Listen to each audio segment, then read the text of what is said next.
I'm Tony Lockwood, founder of Thompson Wright Partners, and I'm delighted to welcome you to the latest episode of Inside Track, where I discuss business transformation journeys with leading figures in industry. Since launching these podcasts back in February 2020, the world has gone through the biggest transformation that I can remember. I've been fortunate to have been able to release a new episode every other week, and I'm grateful to everyone who has come on and shared their experience with me, and ultimately you, the listener. The last 15 months have been a blur for so many people, for so many reasons, and I'm genuinely surprised that we are now releasing episode number 40. How did that happen? Alan Shaw is my guest today, and given that he has worked across multiple global locations and with many major organisations throughout his career, he may well be the most travelled guest that we have had on the show. Let me introduce you to him right now. It's great to welcome you to the Inside Track podcast, Alan. Thank you for agreeing to join us today. My pleasure. You have significant experience in leadership development, working across organisations across the globe, as we've just been talking about, really. Do you want to give us provide us with a brief summary of your career to date, just to put the context to our future conversation? Yeah, sure. I mean, I've had the privilege to work and meet many great leaders over the years. I have to say, absolutely brilliant.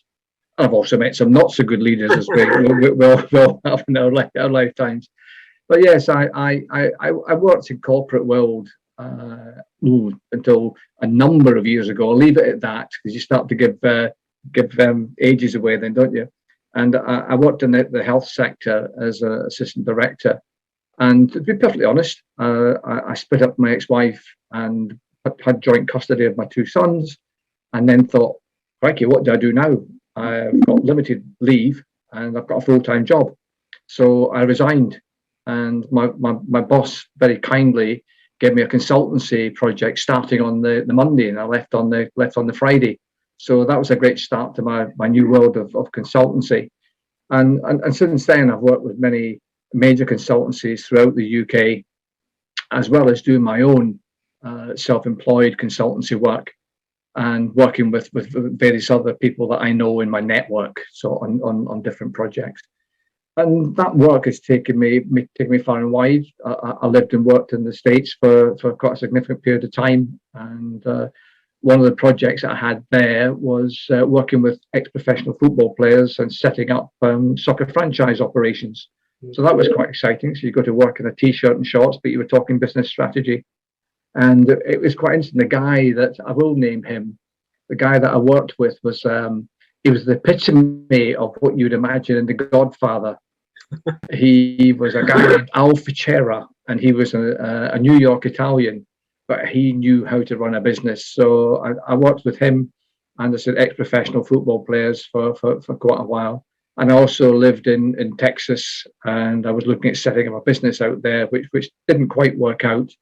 I've also been out to Australia. I worked out there with a large retailer on a big transformational leadership program, which was also about increasing customer footfall.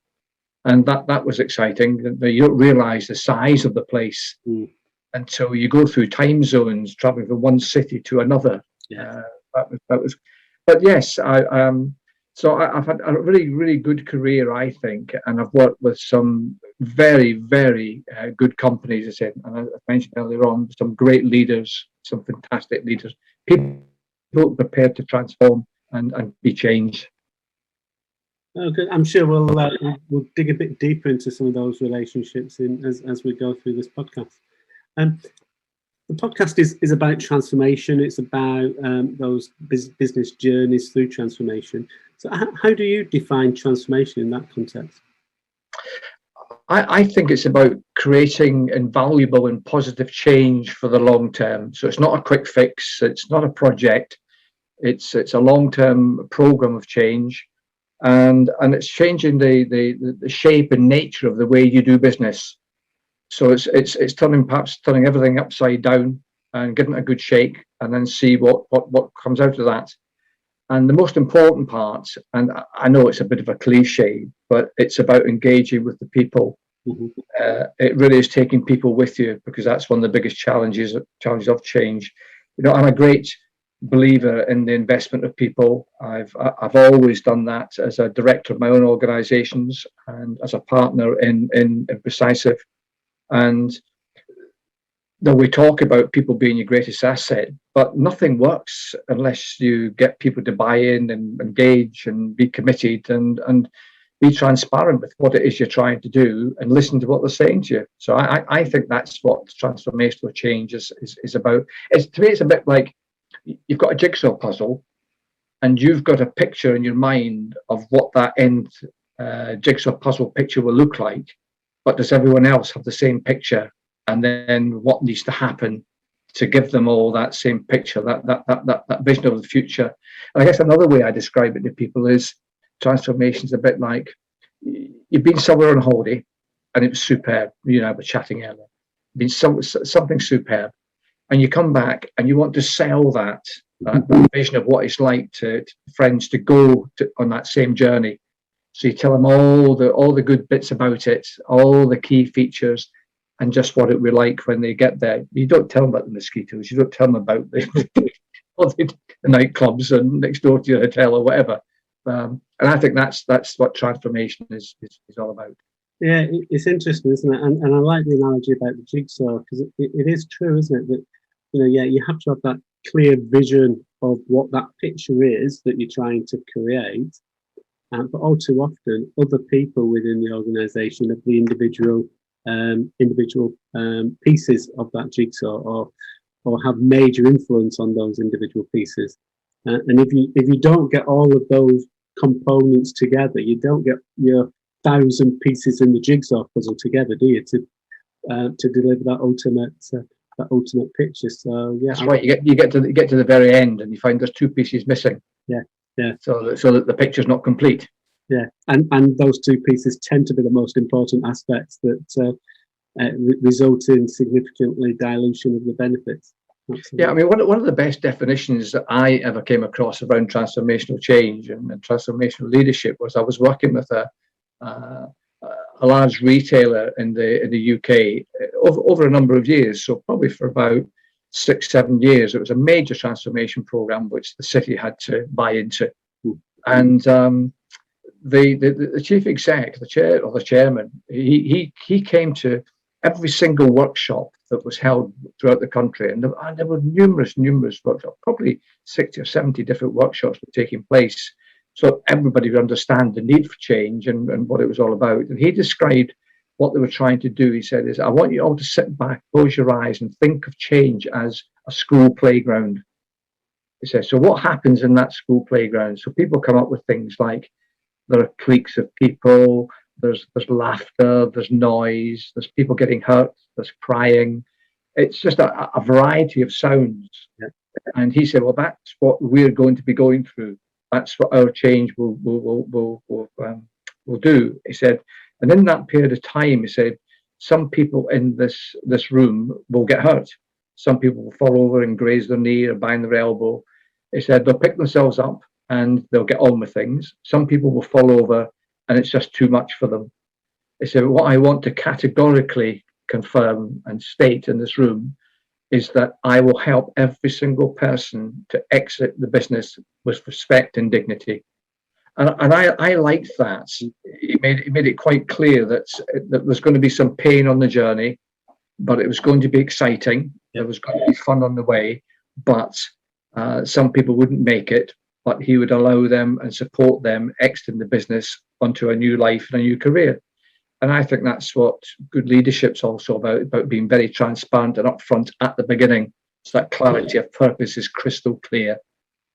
Absolutely. And I think it is key, isn't it, that if he didn't come out and say that, everybody knows that is the case, and everybody knows that there will be people that are not going to be in the organisation post that transformation in most cases. And by not being clear and by not having that direct message, you don't stop that worry, you don't stop the concern, and by going through that process in the way that he did, again, people know where they stand and know that they'll be supported through the process. Absolutely. It's being honest with people, isn't it? It's being upfront with people, so that you also have to stand up and be counted, because someone can then point the finger at you and say, well, that wasn't what you told us. Absolutely. And what he also did, which I thought was excellent, was he said, my office door will always be open.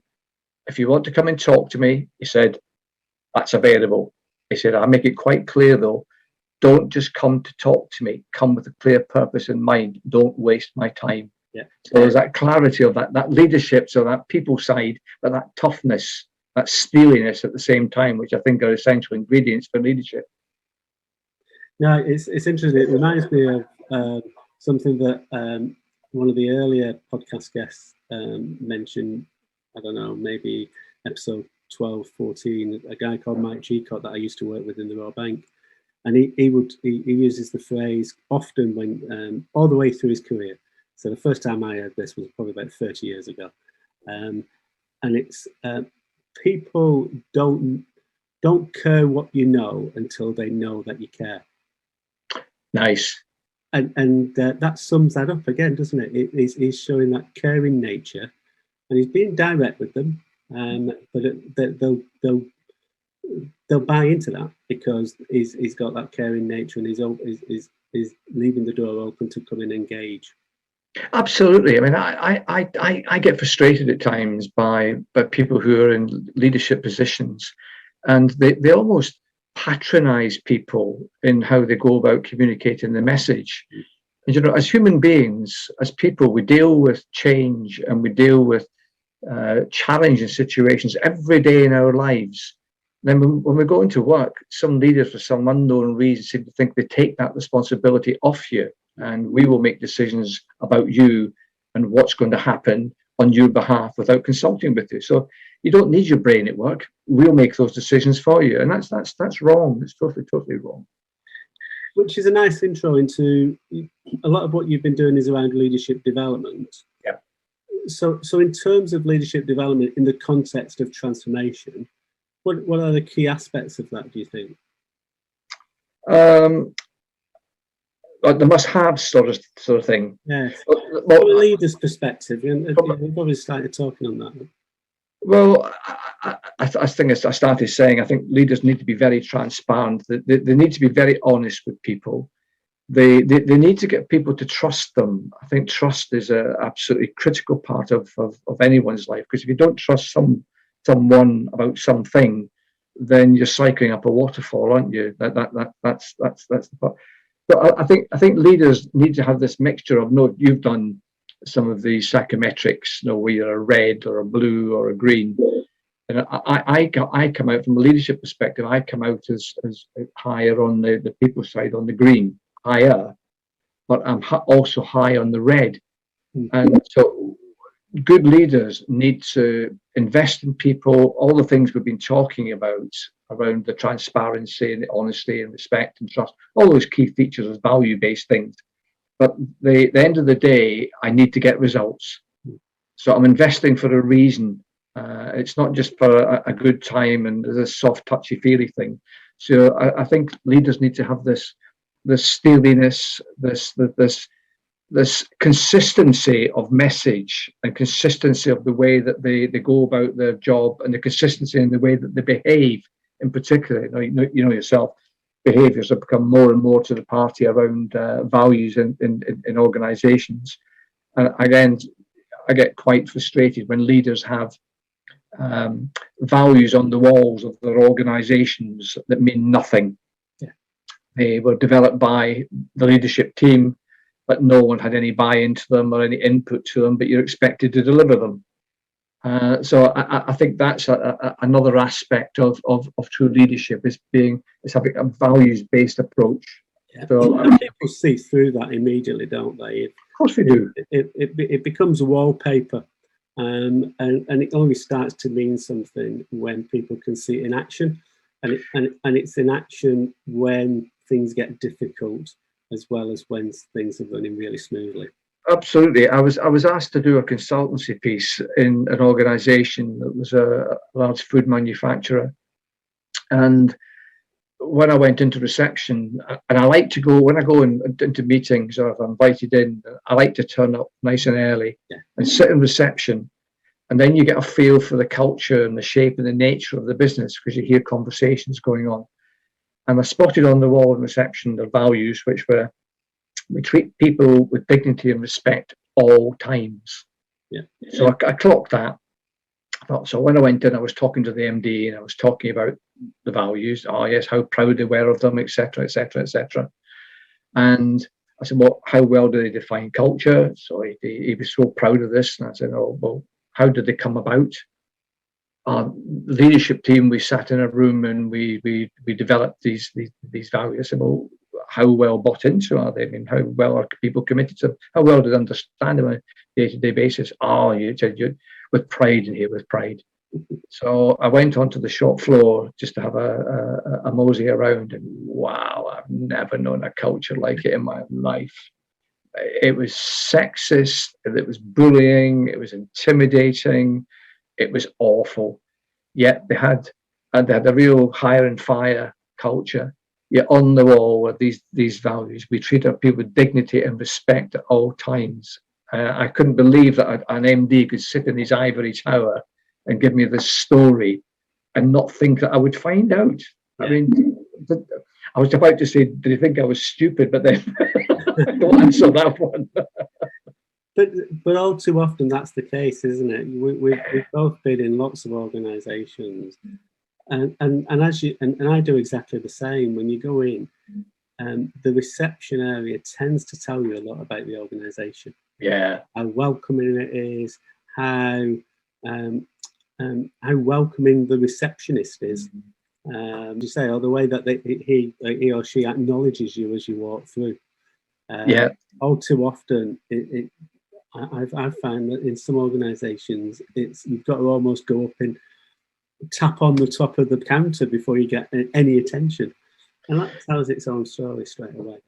Yeah, it's almost like a daunting experience. They're like a gatekeeper, and they sit there. I mean, thou shalt not pass, not unless I say so. Yeah, absolutely. And it's the same on phone calls as well, isn't it? And the dreaded gatekeeper, and they forget at times that they are the voice of the organisation. And although you might be trying to sell into that organisation, you're still a potential customer in many cases of the organisation. If you don't treat people the right way, that reputation can make a break.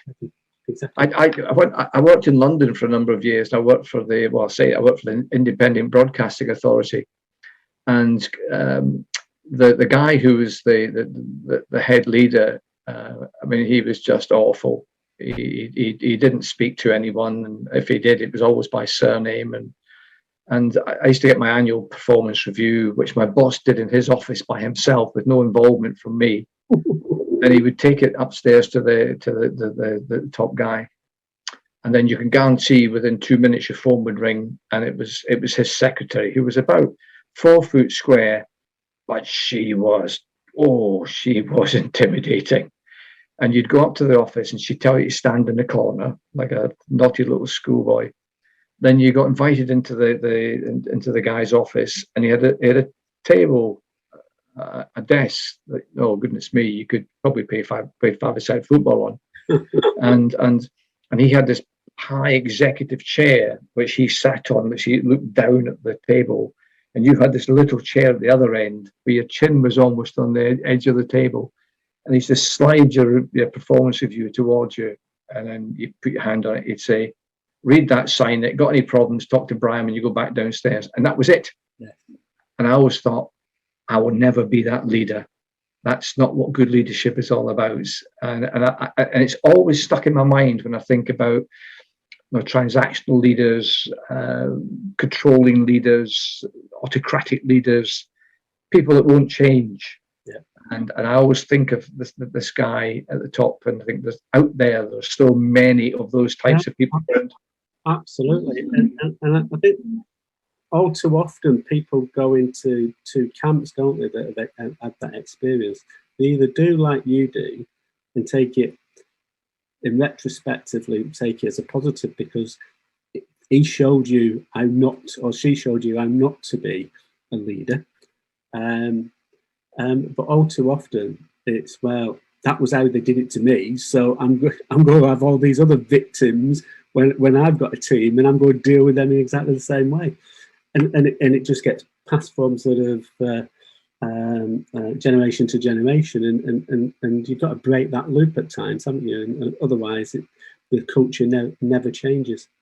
Absolutely, and I mentioned about the NHS earlier on, and when I was working there, I was going through my divorce, which was quite hard going at the time, obviously. And my boss was a superb manager, absolutely superb. I mean, in terms of leadership qualities. And he sat me in his office one day because my performance and my productivity had gone down, and he spotted this. So he called me into his office and he said, he got a piece of paper and he drew a line down the centre, and he said, right, so I want you to write on the right-hand side, I want you to write down the key tasks, the key responsibilities, the projects you've got on the go at the moment. So I wrote those. He said, on the left-hand side, so I want you to write down and be honest with me about the things that are getting in your way at this point in time. Mm. So that was about laziness, lateness, just lack of productivity, lack of motivation, all these sorts of things. And this is what I respect in leaders, about having that mature conversation. He sat me down and said, right, he said, I need you to do what's there on the right-hand side. Left-hand side is causing a problem. I can help you with those, and I will support you through all of those. But I make it quite clear, I need right-hand side doing. And if you can't, we'll have a separate conversation. Yeah. And I always respected him for that, because he was being upfront, saying, I empathise, however, there's a job to be done. No, absolutely. That is the only way, isn't it? But just going back to the previous conversation or discussion aspect, do you think it's changing with the as we're of a certain men of a certain age, shall we say? Mature.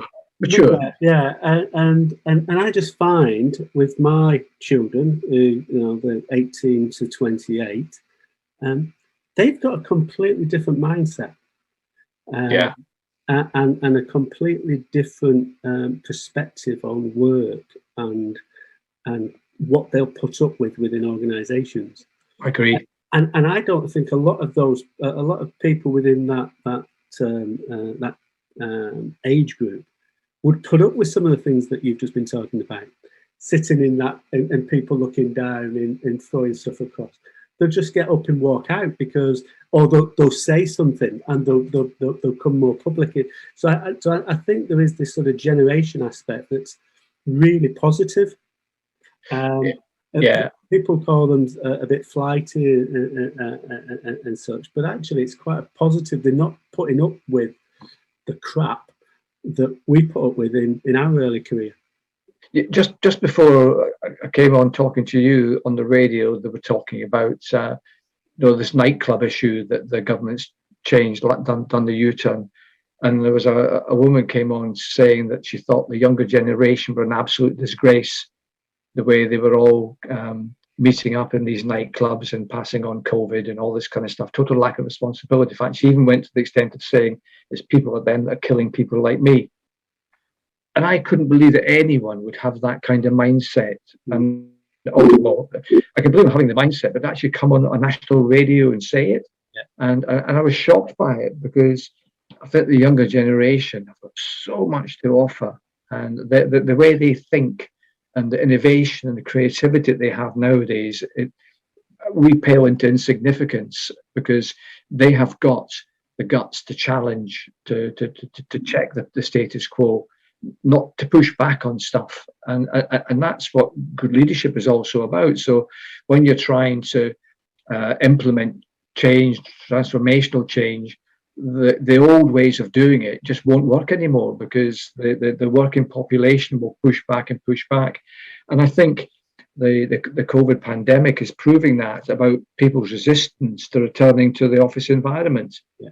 And some leaders have been on, say, business leaders saying, no, they better get back. I want them back. They can't stay at home any longer. But there's a genuine fear and anxiety in these younger people. They don't want to go somewhere where it's going to be unsafe working conditions. They doing things as they've always done. So we need different leaders to work with different people. And I think some of when you and I talk about maturity, I think there's still a lot of those mature ones out there that need to move over and create some space for a new way of thinking, leadership generation, a younger generation of leaders. Yeah, and I think that understanding of the need to treat people as individuals rather than treating people on block and trying to make one rule that fits everything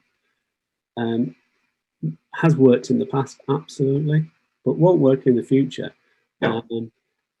Because they're just as far as I can see, they're not prepared to put up with stuff. They will walk and they'll go elsewhere, and they might not walk immediately, but you've got a disgruntled employee, disengaged, that at some stage will leave the organisation, and all that investment that you put into them, somebody else will take advantage of. Oh, absolutely. I mean, it's about, you know, in the old days, it's like a trip down memory lane here. Thinking about some of the change programs I've seen in the past, and change was done to people, wasn't it? Yeah. And if people challenged, they were seen as being awkward and difficult and resistant to change. And they're not. They're like what the younger generation are now. They're asking questions. They're seeking clarification. They want to understand. Because if they fully understand, then they become more engaged.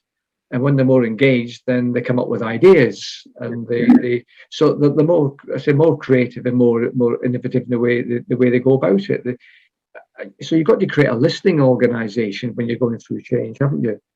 I mean, God gave us 2 ears and 1 mouth, but we don't use those proportionally at times. And I think that's what's so important about change. Yeah, I think the whole concept of 2 ears, 1 mouth can never be overlooked, can it? It's so often communication is perceived as telling people to do stuff or telling people, not listening to people. And we've all been in situations where we started off on a journey. We thought it was going down one particular route, but when you listen to people, the people in the business tend to know a lot more than the leaders in the business, or the people that are leading the transformation program will ever know. And if you listen to those people and you take on board those people at the right time, you can avoid going down so many cul-de-sacs and deliver the transformation a lot quicker and a lot easier if you are prepared to utilize your 2 ears rather than your 1 mouth. Yeah, I agree. No, that's why I think, you know, John Cotter's model still stands up to the test of time, doesn't it, around change, the importance of communication. Yeah. And securing that buy-in from people. You know, if people don't understand, then you can't get people to engage with it, can't get people to work with it. It just won't work at all. That's why we call this podcast the Inside Track Business Transformation Journeys, because it is a journey and you've got to take people on that journey. And some people will never come. Some people will come kicking and screaming. But a lot of people, if you take them through the process and as we said right at the start, explain the picture of where we're going and why we're doing it and what it will look like and what it will feel like and what it sounds like when you get there. Yeah. You get people bought into that then, and they'll come with you and they'll help you and support the transformation. Absolutely. I mean, we at Precisive, you know, we like to think of ourselves as guides. You know, I can't tell you how to run your business, but what I can tell you is what not to do. Yeah. Because I've got years of experience of where things go wrong with transformational change. And so I know all the pitfalls and I can help you to avoid those pitfalls so that you the journey, as you called it, that you stay on that same track and you don't have these pushbacks and, you know, this issue about 75% of change initiatives fail or stall or whatever. Doesn't surprise me, but what does surprise me is the fact that people still state that statistic. It's a shocking statistic, but nothing's been done about it. So obviously the same mistakes are still being made out there because they still use the same statistic. So you're a big believer, as I am, that successful change requires that alignment of culture, leadership, behaviours and business strategy. Just explain a little bit more about what you mean. I mentioned earlier on, Tony, my starting point is having a conversation around that clarity of purpose. So why do you exist as an organisation? Do you all have that clarity of understanding of what it is you're in business for, what it is you're trying to do? And from there, only then can you start to define or develop a comprehensive business strategy that makes sense, because you've all got that clarity of, well, we're here to do this, so what business strategy will enable that to happen? So you've got that clarity of purpose, you've got the business strategy, you're all talking the same language, you're all kicking the ball in the same direction. Okay, to do that, we need to assure that the people strategy, the people side is aligned to what the business strategy is asking of them. And clearly that then has demands upon the way you go about things with values and behaviours. So you could have any business strategy in the world. You can walk all over people to make loads and loads of money, but at what cost? And so that's why, you know, values and behaviours from the very top are consistent and authentic and realistic at all times. And I think people pay lip service a little bit at times to the importance of culture and the impact that's a change strategy will have upon the business.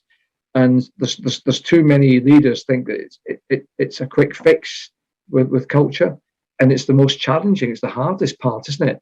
You ask people to define culture, and I always remember working with a big manufacturing company, and I took the senior management team and the executive team away to talk about the changes that we're facing as an organisation, and I put them in two corners. They like to stand; they didn't like sitting down, being engineers.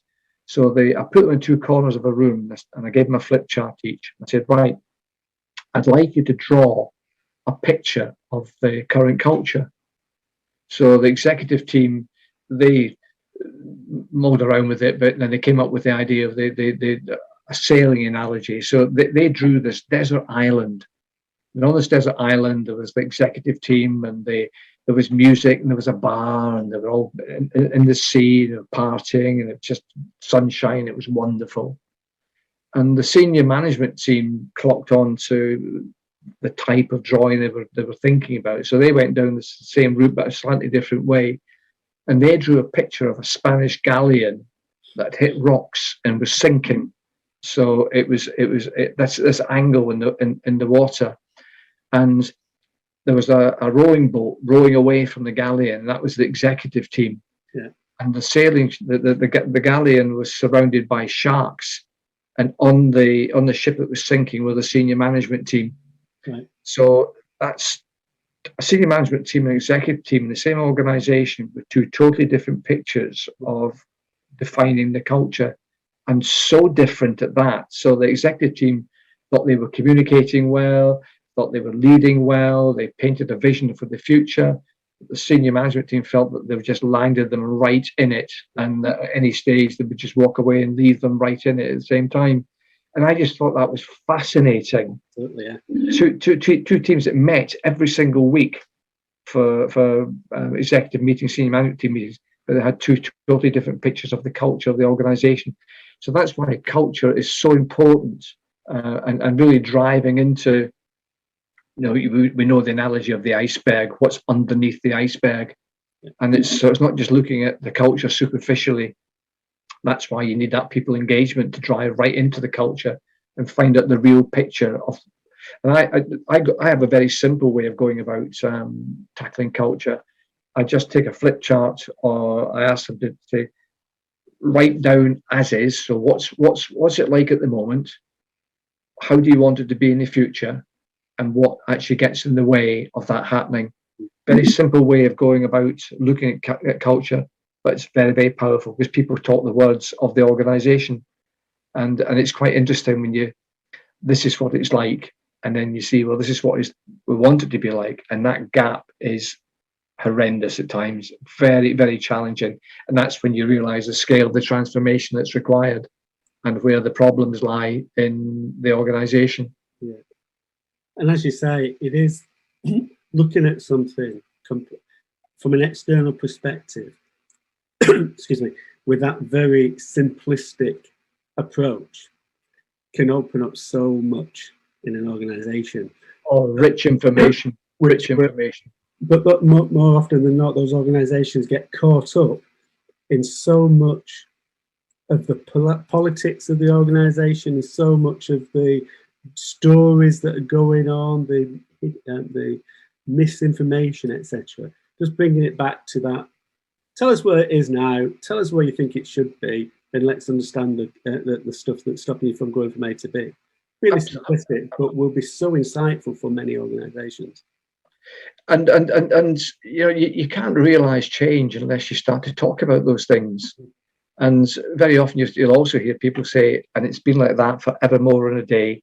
We've had these conversations in the past and nothing's happened about it. So we're just going down the same route again, which I also find quite frustrating when you're called into an organisation that allowed that to happen, allowed it to manifest itself.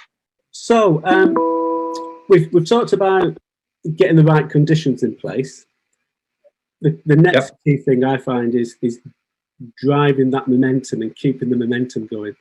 What ideas and what experiences have you had that you can share that can help people to keep that momentum going in large scale transformation programs?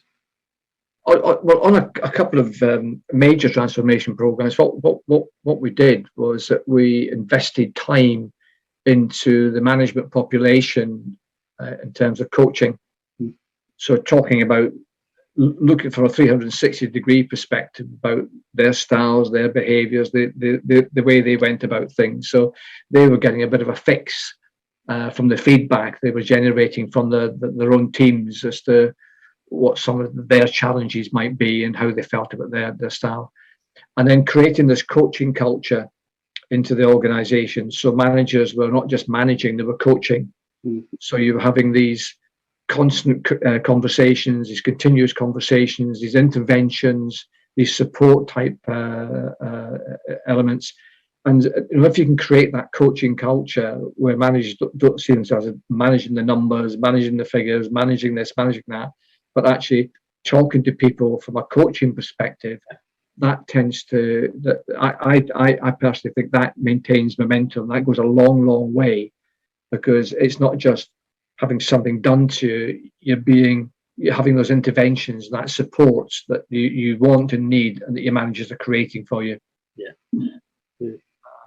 So we always finish these up with a final question, which is, what's your one takeaway? The one thing that you need to have in place for transformation to be successful.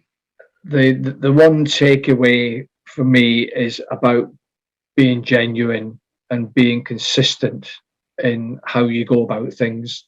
Whether it's good news or bad news, that people will trust where you're taking them. So I think that's absolutely critical. So be honest with people at all times. I said to my two sons when they were quite early, I said, no, quite young, I said, there's three things that are important in life: honesty, trust, and respect. And if you have those three things, you'll never go wrong. So conversations that we have, we will use those words at all times. I might not like what I hear, you might not like what I hear, but we'll be consistent. So we'll get the same message out all the time. So I just think those elements are absolutely critical to success. A great way to finish off. Thank you very much. My pleasure. I hope it was useful. That's great. Thank you. Cheers, Tony. Alan, once again, thank you very much for your time and insights today. Alan is a fellow member of the Transformation Leaders Hub, a community exclusively for those working in project, programme, change and transformation. If you haven't checked it out, click on the link below to see how it may benefit you in your future career. After 40 shows, we are taking a little rest over the summer and we'll be back in mid-September with a new series of the Inside Track podcast. See you then.